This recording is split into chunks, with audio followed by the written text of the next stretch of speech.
Hi, welcome back to We Make DevOps. Today we will see the static pod creation problem for CK exam. Static pod are managed directly by the kubelet daemon on a specific node without the API server observing them. Like if normally we are going to create a pod in a Kubernetes cluster, we have to execute a kubelet API command to know that kube API server, and after that kube API server create that particular pod. But in case of static pod, only the kubelet daemon itself executing the API command for API server by which that static pod get created into a Kubernetes cluster. If you need more deep dive for static pod, I'll put this link in description box. You can go ahead for the static pod. Now I'm coming on the problem and all twist around this problem. So problem statement is quite straightforward. Like we need to create a static pod in a worker node. Like here, first twist is that we don't need to create a static pod in master node. We need to create in a worker node. So how we will do it? First step is that we need to create a pod manifest file in a worker node. And if we are directly going to a worker node, we cannot create a pod manifest in a worker node. Just I'm showing you by that demo.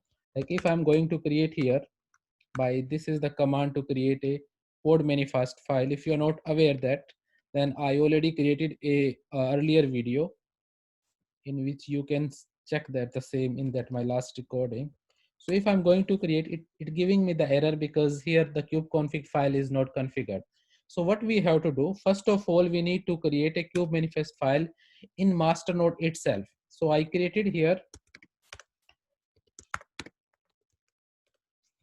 the pod manifest file into the my master node. After that, we can do the scp for that given node. So I'm doing here scp. So as already we discussed, static pod is directly managed by the kubelet daemon. So what is the kubelet daemon? So I'm just going to copy this file into this directly. If you are aware that kubelet is the process that are working into master node as well as in worker node as well. So they are having a configured file. So this is the file by which normally, so this is the file where kubelet is checking it every time, and whatever directory is defined for the static pod, based on that static pod directory, this is the directory for the static pod.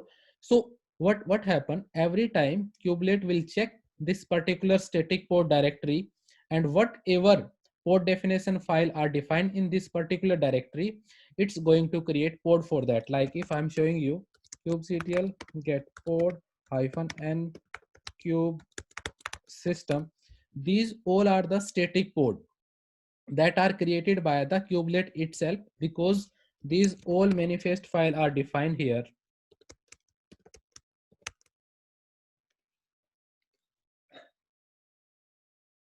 Just a second. So if I'm going here, all manifest file are defined here like kube API server, kube control, kube scheduler. So whatever directory is defined into this file, that particular directory is responsible for static pod. But in the second twist, when we are copied our manifest file in this particular directory,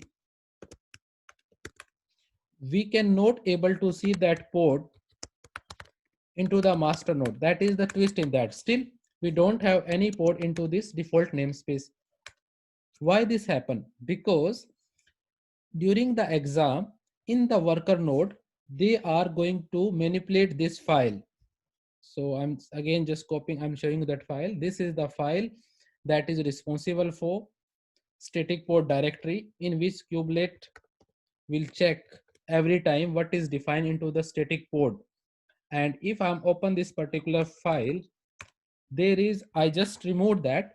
This path is disabled here. Normally in the exam, they are manipulate that path. They are giving some wrong word here, or even though sometime directory itself not exist. So what we have to do, either we have to enable it first, or if this line itself is not given, that we have to provide this argument. So we have to save this file. Can we get the pod here? Not cube system. Can we get the pod here? If, because we cannot get the pod here because this particular file is managed by the kubelet daemon, and kubelet daemon is not started or restarted this time. So first of all, we need to restart that kubelet. We can do stop start or we can do restart. Now I'm going to start it. Before, once I trigger the start, my pod get starting creating here, because I'm just making it here. So now I started that particular kubelet pod here, and my file is already put it here. Now you can see that static pod get started to creating here, like see, always static pod start with at last and with that node name if it's on the worker node. So we got here the whole problem, and this problem is commonly they ask in every exam. So we got the pod here, the pod is up and running. So that is the whole concept. There's a two twist here. Again, I'm going to describe. The first twist is that we need to create a pod manifest file into the master node that we can create by this command. We can put by SCP on that worker node. In the worker node, we have to check this particular file. And in this particular file, we have to check about this particular argument. If this argument is exist, disabled, we have to make enable it, and we need to restart kubelet daemon or kubelet service. So once it gets started, you will get able to see the pod on your running on your master node. So that's it. That is the end of this recording.